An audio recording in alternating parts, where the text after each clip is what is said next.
history of cancer. Now, again, this is a V code.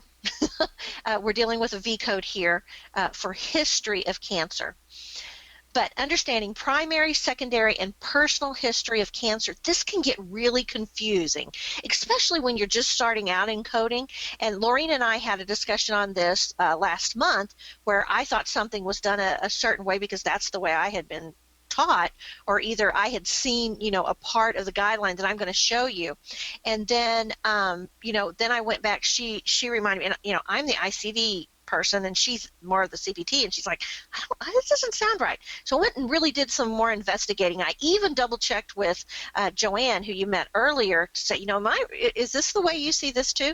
And again, she confirmed. So I'm going to go ahead and click on that then, because I have control. All right, is that big enough? Can everybody see that? I guess so. Okay, so understanding primary, secondary, and personal history of cancer. I kind of fine-tune this. I could talk all day on this, but the three things you need to know: is it active primary cancer? All right, does the person have the cancer now and it's being treated for? Is there an active metastasis? A metastasis means that it was in one part of the body and it moved to another part of the body. Okay. And then active treatment, again, is something going on that is actively being treated. And this can be even treatment that's being done after the cancer is eradicated. And there's a medication that's called tamoxifen that is given for breast cancer after, they're not showing any breast cancer, but they really, I kind of think of it as, they're going to nip this in the bud, so they have you take tamoxifen for like 5 years.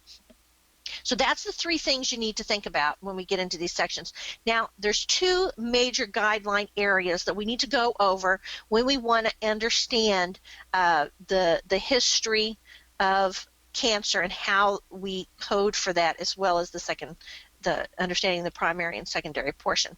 So the first one is section, let's see, IC 18D4. And we should probably do a slide sometime on how to find guidelines with this this little sequence here. That would be a good one.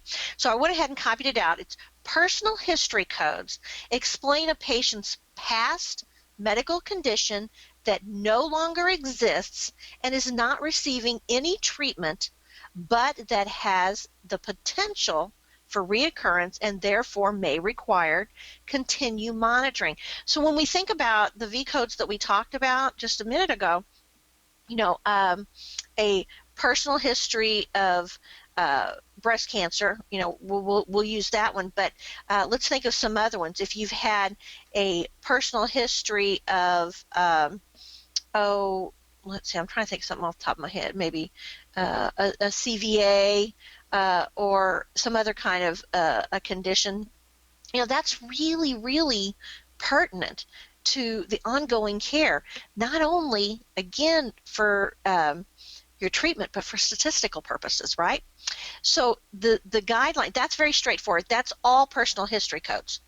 All right, so you can't use a personal history code if you're actively being treated for that condition.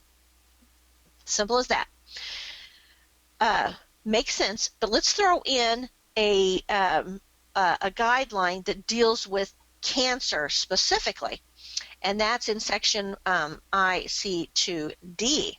When a primary malignancy, and that means the cancer that a person gets first, has been previously excised or eradicated from its site, and there's no further treatment directed to that site, and there's no evidence of any existing primary malignancy. Okay, so what that means right now is that if your person had breast cancer, right, they've never had cancer before, but they've been diagnosed with breast cancer, they did a mastectomy, they went through their tamoxifen, and it's been excised because they had a mastectomy, that's been eradicated completely. They went through 5 years of tamoxifen, and there's no other sign or symptom of any type of cancer for the breast.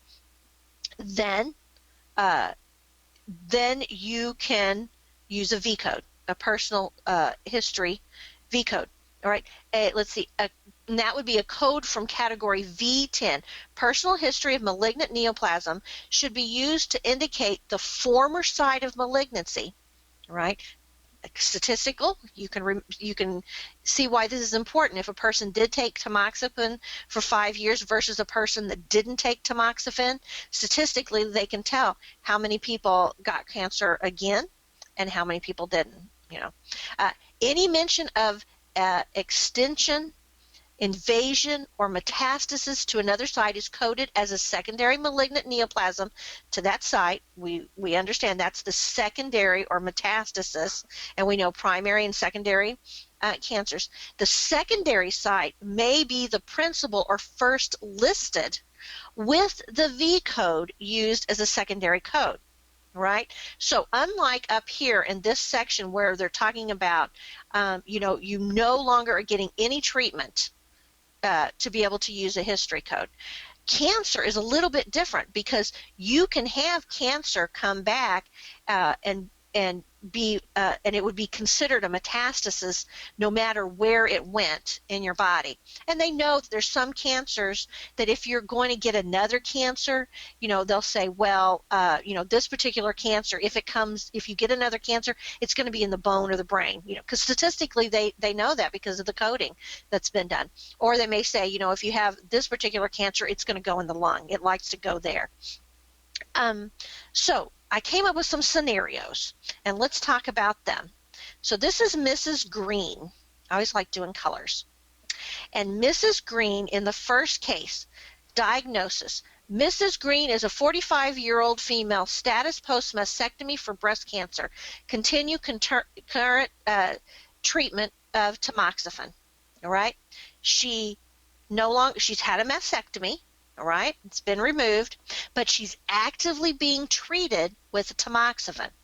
Right, they'd say she doesn't have cancer, and yet there's active treatment that is targeted for that cancer, and that's going to be 174.9, malignant neoplasm breast of the female, because there's a code for males having breast cancer. If you didn't know, you need to be aware of that.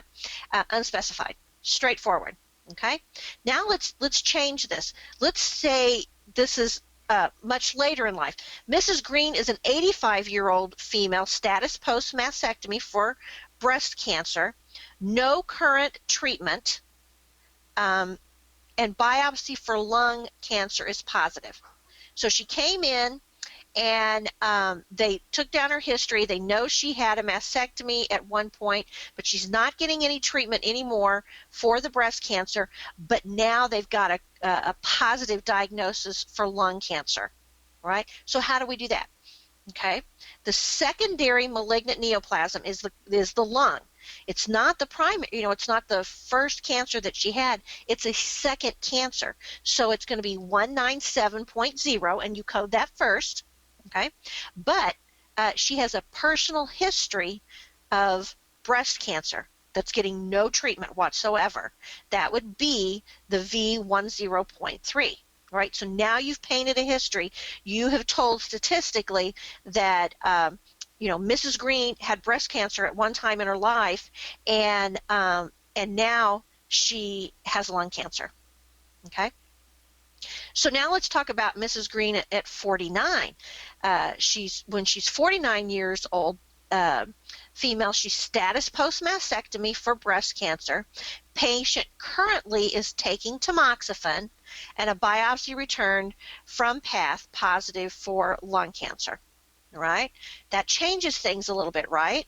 She has a secondary malignancy, and that's 197.0, secondary malignant neoplasm of the lung, and she is still actively being treated because of the tamoxifen for the primary cancer, even though she's had a mastectomy and she doesn't have any sign of breast cancer anymore. But it would be 174.9. It's not a history because she's still in that common 5-year time that she's taken the tamoxifen. Now, again, these are just little snippets. These, you could come up and say, well, what if, that's not what the purpose of these examples were. They are strictly to show you what would be the code for a primary cancer, What would be a code for a person that has a secondary cancer, but they had a history of a different cancer, and a person who has a secondary cancer but is still getting active treatment for the first cancer. Okay? And again, it can get a little confusing, but if you think statistically, I think it helps sometimes to back away and say it's not about getting paid. It's about we're trying to paint a picture and tell a story so that in the future we can see what works and what doesn't work with cancer. Again, that's why I think they have people stay on tamoxifen for 5 years. Get more CPC exam tips, coding certification training, and CEU credits. Go to www.codingcertification.org.